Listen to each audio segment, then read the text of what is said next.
তামিলনাড়ুতে 106 আসনে এগিয়ে থালাপতি বিজয়ের টিভিকে। টানা 3 বারের বিজয়ের পর সেই কোলাথুরে পিছিয়ে স্ট্যালিন।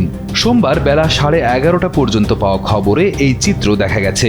তামিল চলচ্চিত্র জগতের সুপারস্টার জোসেফ সি বিজয় ওরফে থালাপতি বিজয়ের রাজনীতিতে প্রবেশ এবং তার দল টিভিকের আত্মপ্রকাশ 2026 সালের তামিলনাড়ু বিধানসভা নির্বাচনকে আরও বেশি আকর্ষণীয় করে তুলেছে। নির্বাচনের আগ পর্যন্ত মূল প্রতিদ্বন্দ্বিতা হবে ডিএমকে জোট ও এআইএডিএমকে এর নেতৃত্বাধীন এনডিএ জোটের মধ্যে।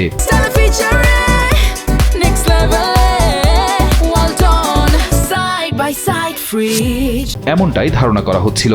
তবে বিজয়ের সম্ভাব্য প্রভাবের পূর্বাভাস এই প্রতিদ্বন্দ্বিতায় তৃতীয় শক্তিশালী মাত্রা যোগ করেছে।